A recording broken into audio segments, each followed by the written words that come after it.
Greetings, salutations, and welcome to Sportslook, the sports television program for the high plains of West Texas and eastern New Mexico. I'm your host, Doc Elder, and just like a Beatles song from 1967, I'm going to say goodbye and hello.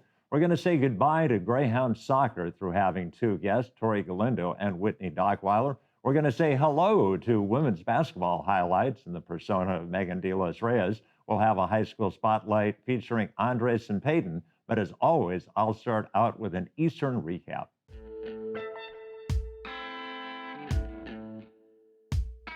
Greyhound volleyball had been on a winning streak, and fortunately on Friday and Saturday they played two of the best teams in the conference and dropped both contests. We also had cross country, the regional last weekend, and the Greyhound ladies finished in 14th out of 25 teams. And the Greyhound football team, playing against North American University in Houston, fell behind 7-0, scored the next 49 points of the game, wound up winning by a score of 70-21. Well, that has been your Eastern recap, so what we'll do is we'll clear the set and we'll bring in two guests from Greyhound soccer right now.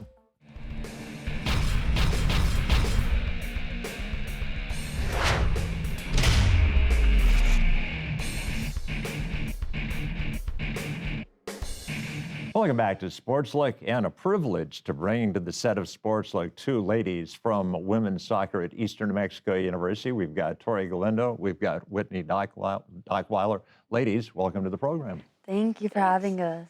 Well, Tori, let's start out with you. Where are you from, and what was the process that got you to play soccer for Eastern? I'm from Chino, California, born and raised there. I basically just had an opportunity out of my junior college from Whittier, California, to play here at Eastern. And I wanted to be a good distance away to see if I'm independent from my parents, since I'm really close to my family. And Eastern just gave me the opportunity to play college at the next level, and I just took it, and I love it here. And Whitney, we'll ask you the same question. Where are you from, and what got you here to Eastern? I'm from Bellevue, Nebraska. My college soccer career is kind of a little bit unconventional. I started off at a 4-year. I went to the University of Nebraska-Kearney my freshman year. It just realized it kind of wasn't for me, so I transferred to a junior college. I went to Iowa Western for a year. My junior college went to nationals, and Coach Josh, who was coaching at the time I came in 2019, was watching the tournament and reached out to me, and then I ended up here, and I also love it here a lot. Okay, I've got to ask you a question, and I may be way off base, but is the mascot for Iowa Western the Reavers? Yes, yep. I bet you there's a story involved there, but we don't have enough time. So, Tori, was soccer always your sport, or did you gradually gravitate towards that? No, soccer has been my sport since I was 4 years old. I tried other sports, but I always came back to soccer, and I always just love the sport. That's my escape, you could say. And Whitney, how about you? I did a lot of other sports when I was younger. I did softball, basketball, I ran track, I did gymnastics when I was younger. So I kind of went through everything, but in high school I kind of narrowed it down to basketball and soccer, and then it just kind of, my love for it grew when I was cutting stuff out and ended up deciding that I wanted to play college soccer. Well, Tori, so you have only known Abby Barnum in terms of coaching. What can you say about her as a coach? Coach is a very open person. She's going to give it to you how it is, but she always has an open door policy. I and all the girls feel really comfortable around her, which is a good thing. The fact that you can go to coach and talk about life, and if you're struggling in classes, she's very open and understanding with everything as well. And Whitney, obviously you played for the two different coaches. What would you say is the similarity between the two? What's the difference between the two? I think the similarities, for me at least, both coaches have been very understanding, very open-minded, and Coach Abby is very easy to talk to, and they will both give it to you how it is. I think the way in which they give you that information might be a little bit different, but that's just, how it is. And some people might like Coach Abby's way of doing it better. Some people might have liked Coach Josh's a little bit better, but It's just how it is. There you go. Well, ladies, last week you had a match against Lubbock Christian at the Greyhound Stadium. We had a crew out. They were filming highlights. We've got a highlight reel, so let's cue that up and please walk us through it.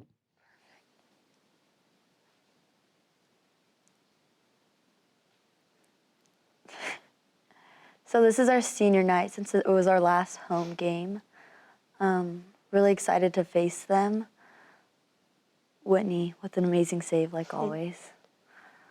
Yeah, we had 7 seniors. There was me, and then Mackenzie Mendez, who is one of our center backs, and then Katie Stice, who was starting up top as our forward.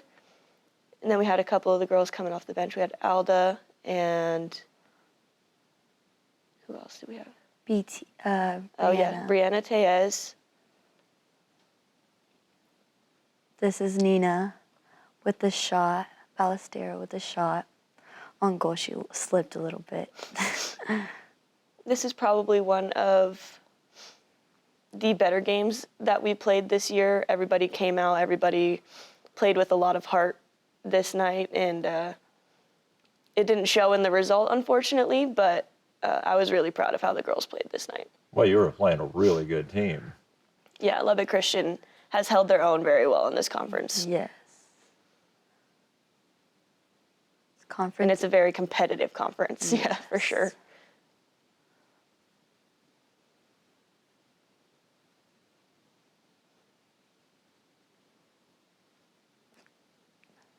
That's Haley Huff hitting that girl in the face. She's a freshman on the field. She's from Nevada. So there are two philosophies in the sport of soccer. One is just kick the ball, try and beat the other squad down the field, and the other one is work it side to side. Or which style would you say Abby prefers?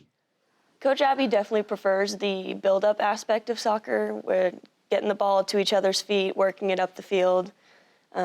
We don't always execute that in the best way, but I think this game we did a really good job of building, and there are teams that do it extremely well, and there are teams that play the what we call direct or like a kickball aspect of soccer very well, and you got to be prepared for both always. Yeah. So is it easier to play against a team that has a structure and tries to move it side to side, or is it easier to play against a team that just, we're going to kick and outrun you? I feel like it's always a super competitive game when we play teams that know how to move the ball. It's very easy if you're good in the air for our quote-unquote direct ball or kickball, just because it's basically a foot race, and we have pretty fast defenders, midfielders, and forwards. So we always just try to move the ball and focus on our game plan and see how we can capitalize on the games that we are playing. I think it's a lot easier for us playing against teams that like to build, because it's kind of showed throughout the season that we kind of adapt to teams that we're playing. And so sometimes if we're playing a more direct team, we start playing into a more direct style, and that's just not what we want. So it is a lot of times easier for us to play against those teams that like to build. That was a shot from, well, That was Mendez. Mackenzie Mendez, and then the follow-up from Haley Huff. Well, ladies, you are obviously athletes at Eastern New Mexico University, but you're first and foremost student athletes at Eastern New Mexico University. So, Tori, what are you majoring in here at Eastern? I'm majoring in physical education with an emphasis in health and wellness. And what do you hope to do with that degree? Become an athletic trainer for either university or professional. I was just going to ask if you wanted to be like a personal trainer or you wanted to be a team trainer. A team trainer, 100%. Yeah, it's definitely in my environment. If I can have the sports and the medicine, then why not do both? There you go. And Whitney, we'll ask you the same question. What are you majoring in? I'm a biology major, and my emphasis is in pre-medicine. And what do you hope to do? I'm hoping to go on to physical therapy, so I'll be taking my GRE and applying for physical therapy schools for the fall of 2023. And what's kind of what do you hope, like 20 years? I mean, some people have trouble looking 20 days ahead, but if you had to look like 20 years ahead, where do you hope to be? Down the road, I hope to be either in my own clinic or kind of in a very well-known clinic. My ultimate dream would be to be a physical therapist for an athletic team or a professional team somewhere. So that would be the ultimate goal, but obviously that has a possibility of not happening. So being in a clinic somewhere where I can still help people is fine with me. Well, Tori, you came from the Golden State to play, and Whitney, you came from the land of the Cornhuskers. So are you ladies hoping to go back to your home areas, or have you expanded your horizons? I just love California. I'm a very California girl at heart. The small town here has made me change 100%. Definitely don't want to live in the city, quote unquote, of LA, but definitely a little bit outside, like where my family's at now. I would love to, be close to them, but I wouldn't mind like a 2-hour drive away from them. So just far enough. Just far enough, exactly. And Whitney, how about you? I think kind of the same. I'm excited to get back. I want to try and at least go to physical therapy school back home, somewhere closer. I'm really close with my family, so being away gets kind of hard sometimes. But in the future, wherever my job takes me is where I'm going to end up going, and I know I'm going to have the support from my family to do that. So. Well, ladies, thanks so much for being our guests, and best of luck in the future, and best of luck to Greyhound Soccer. Thank you. All right, well, that is going to wrap up our first interview segment. So what we'll do is we'll clear the set, and we'll cue up a high school spotlight courtesy of Andres and Peyton right now.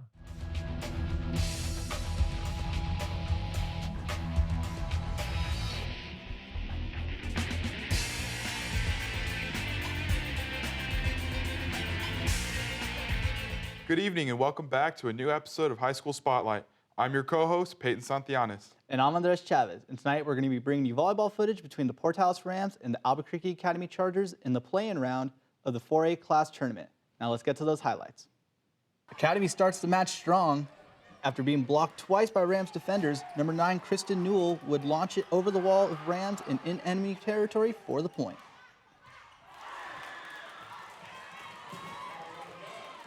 Rams on the serve, number 4, Emma Eden, sets up number 14, Tristan Lujan, for a spike that the Rams could not block. Point Chargers. Chargers, continuing the flurry of points, rallied back and forth with the Rams. After number 14, Adriana Garcia, lost the ball over to Academy territory, number 7, Portia Price, fakes the set and sends it to the Rams for the point and securing the first set, 25-17.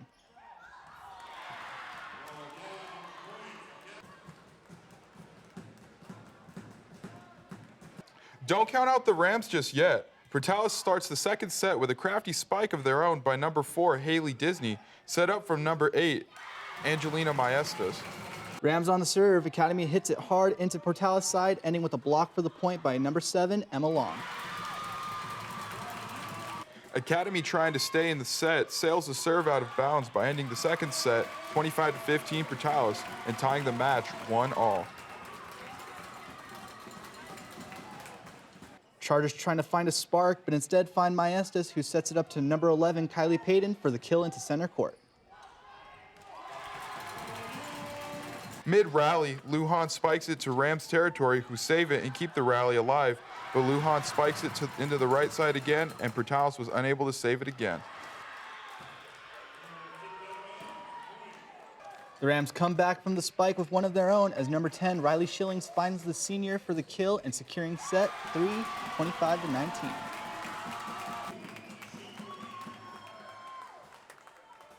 Chargers still keeping it alive as number 4, Emma Eden, and number 3, Elizabeth Peterson, block Schillings' spike and extend the set.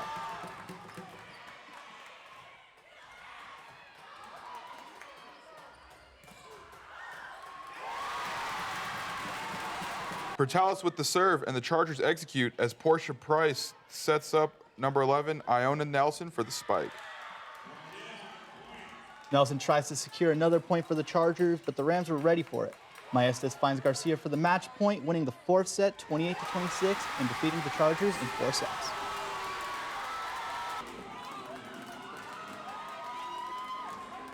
And that's all the sports we have for you tonight. But before we pass it back to Doc at the desk, be sure to like us on Facebook, follow us on Twitter and Instagram, and subscribe to our YouTube channel.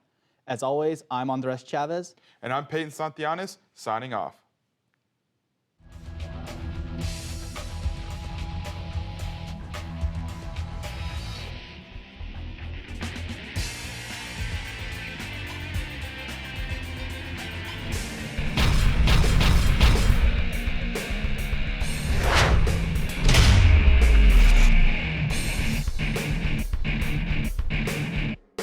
Welcome back to Sportslook. Thanks to Andres and Peyton for that look at high school volleyball. And now we bring back to the set of Sportslook the head coach of Greyhound women's basketball, Megan De Los Reyes. And coach, first game you played against the University of Arizona, kind of a blowout. Against the University of New Mexico, you outscored the Lady Lobos in the first and fourth quarters. And on Saturday, you beat Northern New Mexico by 30 points. Right. What accounts for that rapid transition in the space of only a few days?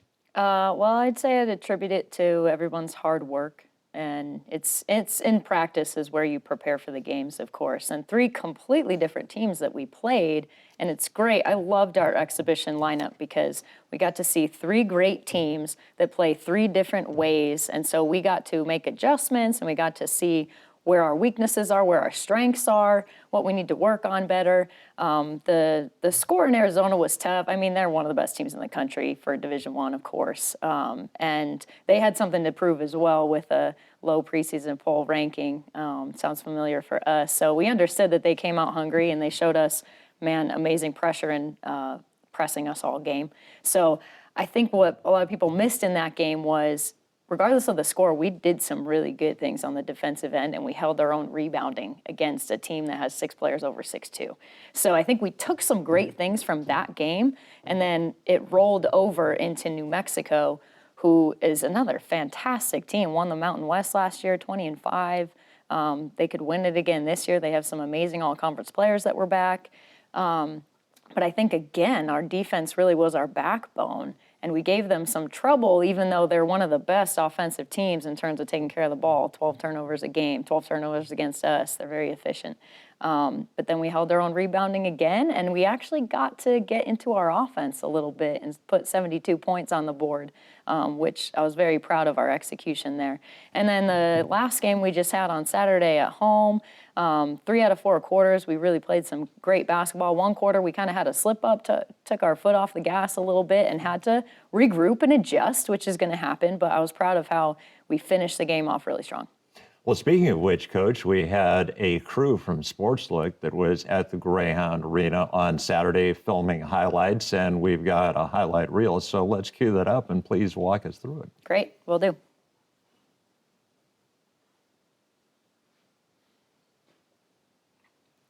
All right, so over here, this is just Bella Stone, one of our freshman point guard here. She did a good job of making that read and stealing away the ball, pushing it. We say, go until someone stops you, and she kept going. Here's our senior point guard, Anisha Hurst, getting in the passing lane. And something we really try to work on every day is our defense dictating the game, dictate the pace, and it allows for easy offense, as you see there with Bella Stone's drive on the other side of the floor. So here we look at a nice high-low for, I call them our twin towers there. Mimi Amon down to Kamira Decker. They're doing a great job of finding each other and working off each other. Nash taking care of the ball here. This is Ayanna McCurdy, our transfer from SEMO State, giving the ball up to our sharpshooter, Natalie Stice, up at the top of the key. She can shoot it. She really can shoot it. And what's great about us is we have that inside presence, and we can also kick it out to our guards for those shots behind the arc. So here's making a read off pick and roll. Pick and roll is a big part of basketball, of course. And that's another freshman that doesn't play like a freshman is Hannah Nussbaumer, right up the road from Clovis. And she got an and one on that play. She's just a tough cookie that just keeps coming at you. This is a beautiful play here. Mimi Amand with her extension steps we work on in practice, getting a steal out of a trap there. And again, Bella Stone pushing the pace for us with a beautiful lob to Kamira Decker. Good to see Kamara running the floor. Absolutely, 1 through 5, you have to be able to run the floor here. So that was a good showing of that. So one of our set plays here, getting the ball inside. And again, here's another post presence with Alexis Johnson. And Laura Rowe just does such a great job of reading the ball in the air and finding it for scooping up some rebounds. Our guards do a great job of rebounding. They just get their eye on it, read it off the glass, and come swooping in for some rebounds. So here we go again on the defensive end. They had a couple good shooters in 22 and 11. And right there, we probably should have gotten that defensive rebound. But nonetheless, our pressure dictated again, and we got another possession out of it. Here's Natalie taking the ball up. I love how everyone's so unselfish. Everybody's looking up the floor, seeing who else they could find that has maybe a better shot. And then a great drive by Ayanna. She has such a quick first step. Yeah, that 1-4 set allows her to exploit that. Yep, absolutely. Clears out some space for her. And here's Laura.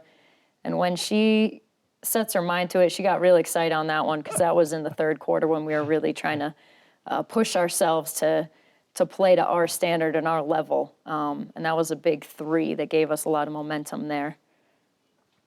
Laura Rowe had a really great game. There's another steal. I like that our defense is causing some havoc. It's wreaking some havoc on other teams right now. Again, and we talk about this every day in our shell, don't just be in your spots, make a play. And that's Hannah making a play on the ball, getting a tip and a deflection. So here comes another one, another tip, just having hands ready, being active.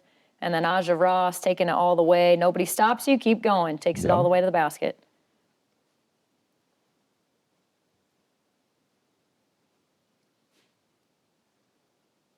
So here we go back. I love so many defensive clips here because this is what we're all about. So defensively, just trying to make them uncomfortable. And they were hitting some shots behind the arc. They were off on that one, but pushing the pace again, Bella Stone. And what a great pass. That great pass, and Mimi Aman just running up the floor as fast as she can. So, like I said, 1 through 5 running up the floor. Point guard's always looking, seeing who they have up ahead. Well, Coach, obviously 3 games under your belt, a lot of basketball yet to be played. What would you say so far is the area of the game of basketball you're most pleased with? What aspect is still a work in progress? I think without a doubt, and it shows in the clips, our defense. And that's since day one, that's been our focus. And I think that it's going to cause a lot of problems for other offensive teams that are used to having space or used to dictating, whatever pace of the game they want to play. And we really enforce that. Let's make them uncomfortable. Let's get up there and let's pressure them and make them do something they don't want to do. And I think that's been consistent. We even caused 19 turnovers against Arizona, which is a fantastic team. So I think it's just a tribute to our defense that is building and building. We have a long ways to go, but at least we've started off on a good foot. And in terms of the defense, it's obviously a team concept. You can't have 4 people doing their job and 1 person not. But if you had to say, okay, late in the game, somebody from the other team is going to get the ball, you've got to put a defender on that. Who's going to be your lockdown defender? Depends if it's going to be a guard or a post because we have a few of them. But Ayanna McCurdy is a tremendous, long, about 5'9" wing that is a outstanding defender. So she'd probably be top in the guard spot right now. And then Mimi Aman can guard anybody in the post. And so she does a really great job, and a really great job without fouling, of using her length and staying in front of people in the post. Those exhibition games were nice. I had the privilege of broadcasting 2 out of the 3 of them. Great atmosphere. But realistically, they're not games that are going to affect your post-season future. The games that do count will start this weekend with the tournament in Western New Mexico. What can you tell us about the 2 teams you're going to be playing?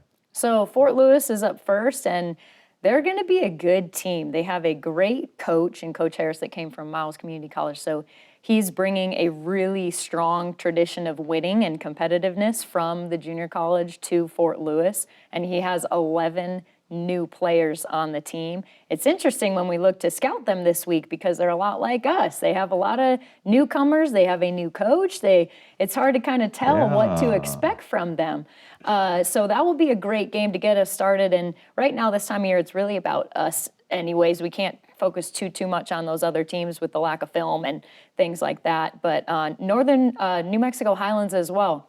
They're a well-coached team, and they have some size on their roster. So that's going to be a great back-to-back matchup for us this coming weekend for the regular season. And we will point out that the big game that we really want to emphasize, December 2nd, game against West Texas. Don't need to say any more about that. Sure, yeah, West Texas A&M, of course, that's going to be a big one. And it's our next home game. We don't have any more home games in November, so we appreciated all the support we got in Greyhound Arena last Saturday, and we hope to see everybody as well on December 2nd against WT. Well, Coach, congratulations on your win against Northern New Mexico, and let's hope the next time we talk to you, we've got a whole bunch more wins to talk about. I hope so too, Doc. Thank you so much. All right, well, that is going to wrap up the interview segment of Sportslook. So what we'll do is we'll clear the set, and I'll finish up with an overtime right now.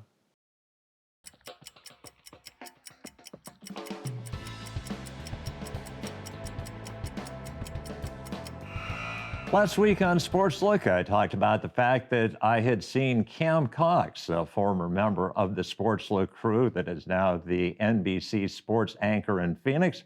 Well, last weekend in Houston, I saw a guy that we used to refer to around here as Roundball Rodney Holder, who is a member of the Sportslook crew. He now works for the National Federation of High School Sports Network.